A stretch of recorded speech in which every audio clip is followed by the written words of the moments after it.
press conference y'olwaleero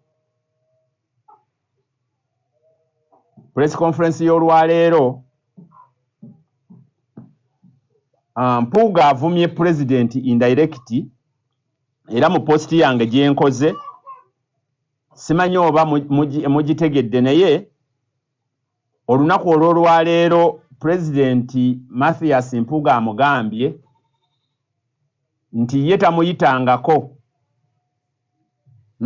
Byebyo Mpuuga atandise okuwalampa kubanga akimanyi nti omulimu gwamuleesa mu NUP gwali gwa kusanyawo kibiina so si kukigattako. Alabira ddala ng'abakulu baagudde mu lukwe lwe atandise okwogeza obusungu nga abasinga obungi bwe tuwulidde ku bigambo bye byayogedde mu press conference gyayise olunaku olwaleero. Ono alumbye ng'avuma buli kiramu, alumbye okuva ku pulezidenti we Kyagulanyi Robert Ssentamu, n'agattako ne bannamawulire n'abatwaliramu, n'agattako ne bafuuti Soojaz bonna abazingidde wamu ng'abatyoboola butyoboozi kubanga akimanyi kita kyalina kye yeeguyamu NUP era akimanyi tebakyasobola mwongera mukisa mulala kubeera mu kibiina.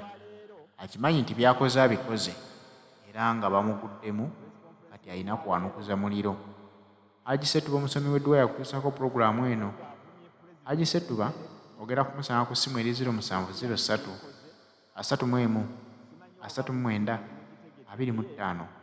Gwe yeetaaze okwogerako ne Haji Setuba agenda kukusomera ku dduwa ze, ebizibu byo bigenda kufuuka lufumo kubanga bangi basomedde ku dduwa ze era olwaleero nga gatereera dda.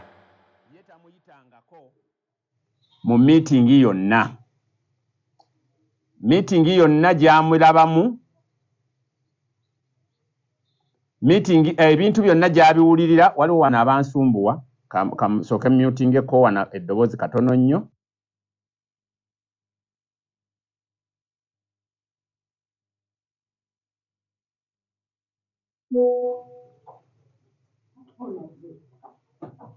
Mbadde mbagamba nti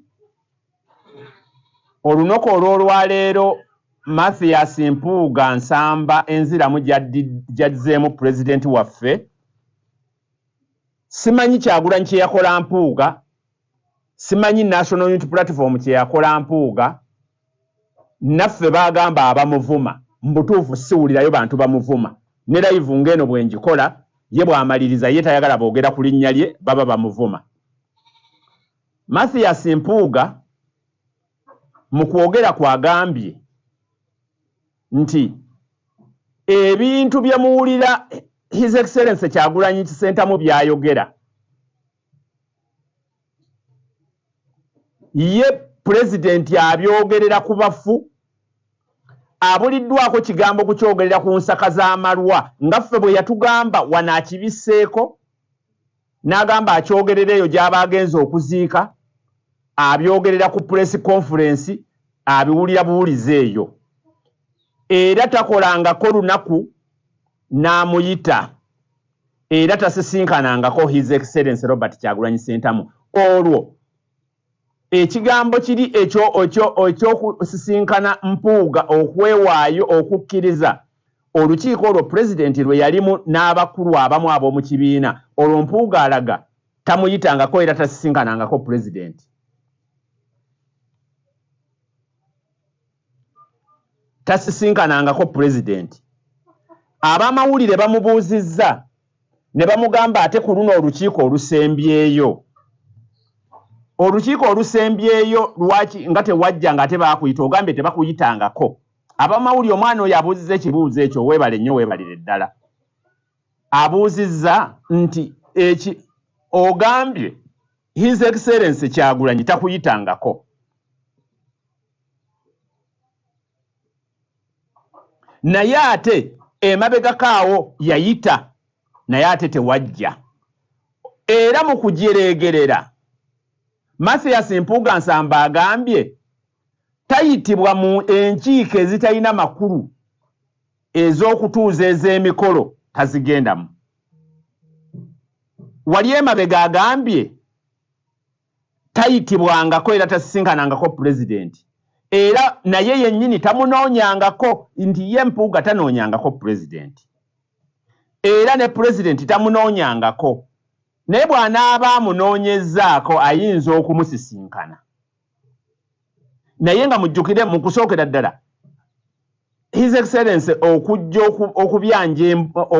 okubyanja eno baasooka kusisinkana n'Empuuga ataali omuntu omu abataali abantu babiri wabula abantu n'abakkiririza mu Mpuuga baaliko. Kakati Mpuuga ate n'addamu mwana n'amugamba ate olukiiko olusembayo nga lwonna baayita abuuziza baayita baani nti baayita ba MP bonna nti ezo enkiiko ezitalina mulamwa, enkiiko ezitalina makulu, enkiiko ez'emikolo ezo sizigendamu. Agambye tebamuyitangako. Era n'agamba Mathias Mpuuga n'agamba nti abamusindiikiriza n'okumuvuma bongere okugulibwa data bamuvume naye nga bamuvumira mu kibiina tagenda kuvaamu. Bazzeemu ne bamubuuze ekyobwa komishona. Ekyobwa komishona era akyebalamye n'agamba nti ekyo yakiddamu dda takyayonoona budde ku ekyo. Ekyo bwe kiba nga kyemuliko kyemulemeddeko muyite mu mateeka aganzijjako kubanga amateeka ge nnina okugoberera ye nga Mpuuga. Wano Mpuuga Nsamba waaviiriddeyo n'agamba nti ekibiina kya National Unity Platform tekirina na constitution electoral commission yagaana okuligestalinga constitution yaffe. Naye nga Mathias Mpuuga Nsamba ye deputy president in Buganda ekitebe kye wekitudde yabadde loopu Mpuuga Nsamba era n'atugamba nti ababyogerako tuba twagala kubugumya mimwa gyaffe. Tuba twagala kubugumya mimwa gyaffe. Era Mathias Mpuuga n'agamba nti ekibiina kyaffe tekirina constitution ebyo bye twali badde tufaako. Naye mu myaka 3 Mathias Mpuuga Nsamba nga y'omu ku ba top leader mu kibiina abadde ku bwa leader of opposition obwamulondebwa ng'ekibiina tekirina constitution, obwalondebwa eyalondebwa kuba commission era n'abukkiriza ng'ekibiina tekirina constitution era yalondebwa n'abeera vice president wa president Kyagulanyi Ssentamu mu kibiina ekitalina constitution. Yes nyabo naye nkyali ku live eddakiika ntono nnyo ngenda kuddira katono nnyo nkyali ku live.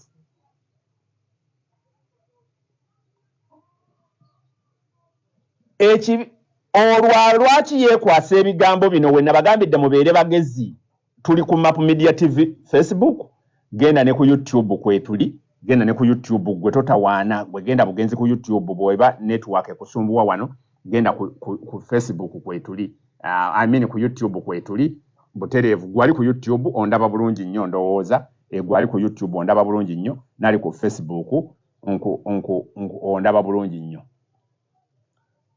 Press conference y'olwaleero ebadde Mathias Mpuuga Nsamba abadde ng'alaga nti temulina kyemuli mu National Unity Platform, temulina n'amateeka maligestalinge. Naye ate era ebyo byonna tetwali bitegedde singa Mathias Mpuuga Nsamba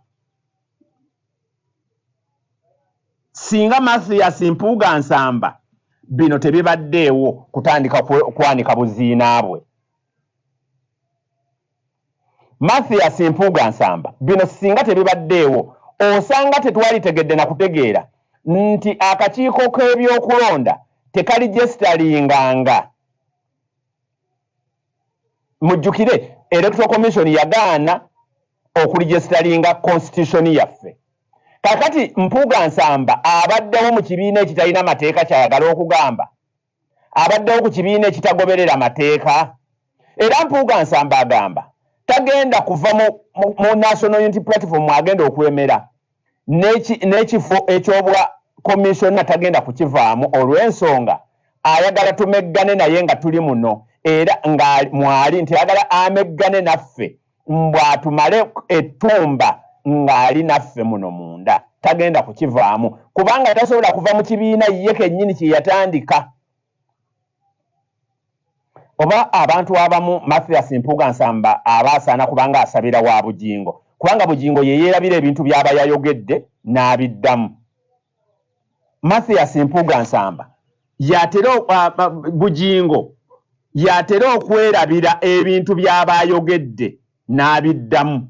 Kakati ne Mathias Mpuuga Nsamba ate era naye yennyini kyali mu kukola kati kye tutamanyi nti oba Mathias Mpuuga Nsamba atera ne yeewuliriza oba atera n'afumiitiriza oba ebintu by'ayogera baba babimuwandiikidde. Ayogedde oluzungu lulungi nnyo ng'atandika naye nze eby'oluzungu sijja bibawa ŋŋenda bbawa eby'Oluganda kubanga abamu temwabiwulidde.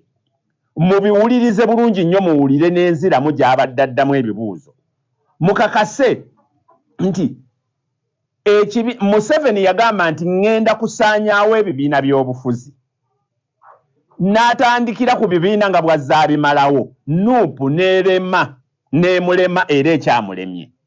Kati Mpuuga Nsamba bw'aba ava mu National Unity Platform n'agezaako okuvaamu agenda kuba takyalina mugaso eri abasajja bali. Agenda kuba takyalina mugaso eri abasajja bali singa avaamu kati alina kubeesibako n'abeera mu kintu.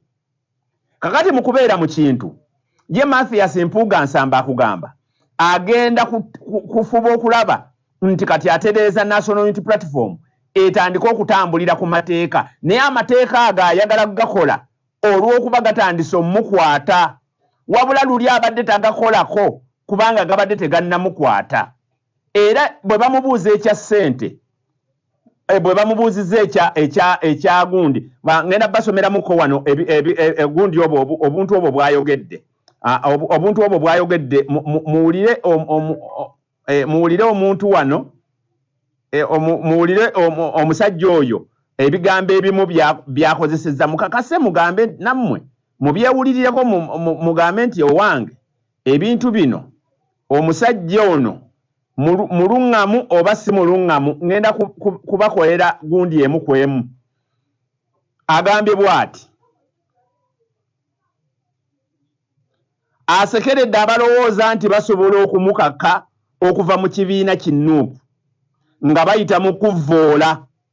N'ategeeza nti abo bali ku byabwe kubanga talina gy'alaga. Ekyo y'akyogedde. Era n'agamba agenda kutereeza ekibiina kya Nuupu nga yeesigamye ku banne abali mu diaspora. Abali mu diaspora olukiiko luno mujjukire alubaddemu n'abamu ne Joyce Baagala abaddewo mu press conference eyo. N'agamba azzeemu n'agamba bw'ati nti tannafuna mukisa kusisinkana ku pulezidenti wa kibiina kye Kyagulanyi Ssentamu okubaako okwogera kwe bakola naye amulaba ku mutimbagano enkuŋŋaana z'abannamawulire n'ennyimbe era byayogera gy'abyogerera ye tebasisinkanangako. Ye Kyagulanyi by'alina okugamba Mpuuga abyogerera eri ku nnyimbe na kuziika. Kiri kye nsooso bagamba. Agamba talina musango gwe yazza era n'abagamba nti alina omusango tebasobola kunnyonnyola mu mateeka okuggyako okupalappalanya. Mbu pulezidenti n'ab'ekibiina omusango gwe bamuvunaana okwekobaana ne ba Anita Amongi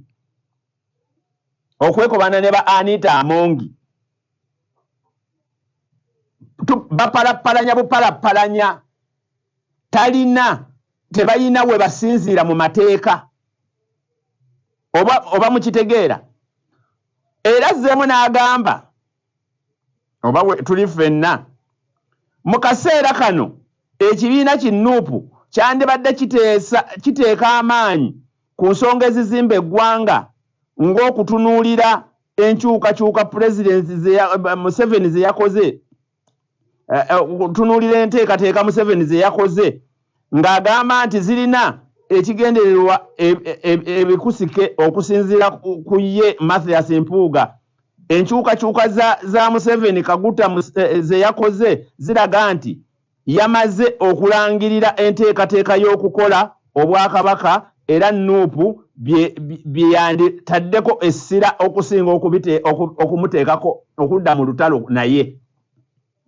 Era agamba Mathias Mpuuga Nsamba agamba nti essaawa yonna agenda kwanjulira eggwanga enteekateeka z'agenda okuzzaako ku nsonga ezizimba eggwanga. Era Mathias Mpuuga Nsamba agamba agenda kukwatagana n'ekibiina kye ekya Nuupu ku nsonga eno basobole okutereeza ekibiina n'okuzimba eggwanga.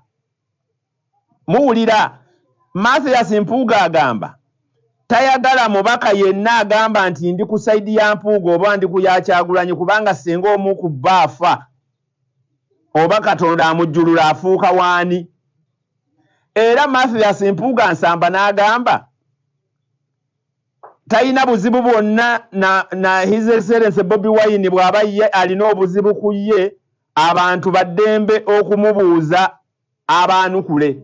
Yono talina buzibu wabula Kyagulanyi president bw'aba n'obuzibu babuuze His Excellency Robert Kyagulanyi Ssentamu obuzibu bwe baba nga ye abumulinako naye ye nga Mpuuga tabulinaako. Kakati simanyi bw'oba oddamu president bw'oti ebintu bino byonna bye tuli mu kwogera oba omulinako obuzibu oba batomulinaako abatuwuliriza ku Map Media TV baba babiwulira. Mathias Mpuuga Nsamba agambe oba oli munnakibiina oba mukulembeze oba fuuti Sooja oba yenna gwe bawa data obanga gwe bapangisa okunvuma ojja kunvuma nga ndi mu kibiina era nja kuddamu nga ndi mu kibiina nti abantu be bawa data ne babapangisa obanga oli mukulembeze obanga oli fuuti Sooja bonna agenda banganga ng'ali mu kibiina munda takivaamu takifuluma. Mathias Mpuuga Nsamba ayanukudde abateeka ekitiibwa kye ku minzaani n'abatuuka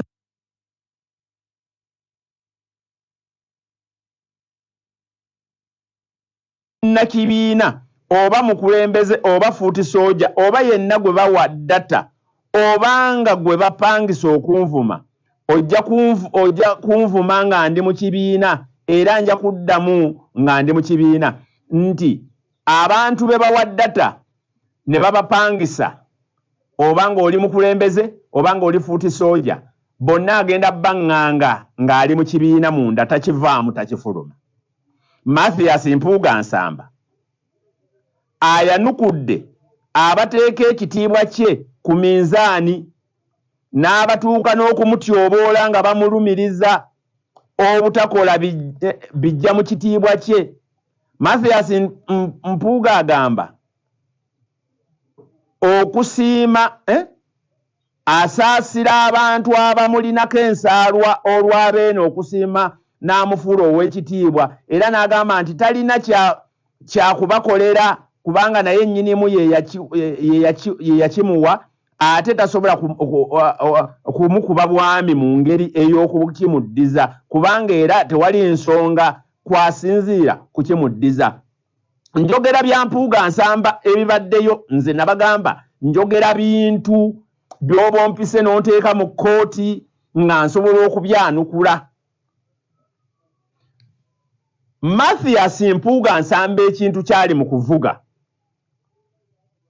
Mathias Mpuuga Nsamba ekintu kyali mu kuvuga mulino kyegendereza ali mu kuzimba kye bayita Nuupu bulooko entandika bweti era Mathias Mpuuga Nsamba gye yakola ki bwe bati bwe baatandika ngenda kufuba okulaba nti mbawa ku bintu bino ngenda kufuba okulaba nti mbawa ku bintu bino byabadde ayogera naye nga bwe tukyagenda mu maaso ngenda mubawa ngenda mubawa muwulire byayogera saagalamu byange nakamu naye ku mbavu gy'alina ebyaddala ekintu kyaliko ano bwe bati bwe batandika ne DP bwe batandika okukakana nga bakoze kye bayita DP buloko era ne beesitula ne bajja ewaffe kati baagala kulwanira muno mu Nuupu bafunemu abantu ababakkiririzaamu bafunemu n'abantu abatabakkiririzaamu abo bo bagenda balya buli abo bo bagenda balya buli bagenda bajjamu bujja nga babakwata omulinze kubanga nze nsogera ddala ku layini yaabo abatakkiririza mu Mpuuga kye yakola nze asookera ddala abatakkiririza ddala mwabo abasajja nga basegona bye bakola nze omusajja atakkiririza mu babwanika era tebaagala kufuluma mu kibiina baagala kusigala mu kibiina batandika okusigala nga bamanya ki ekyokukola wabula awadde amagezi nti abantu abaagala okubuuza bagende babuuze sekuritale jeno kubanga ye yawandiise waliwo wano gundi eno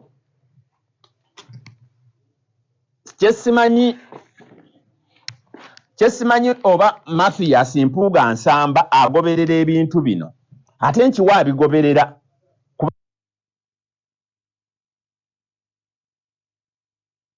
gundi eno kyesimanyi oba Mathias Mpuuga Nsamba agoberera ebintu bino ate nkiwa abigoberera kubanga eno kalenda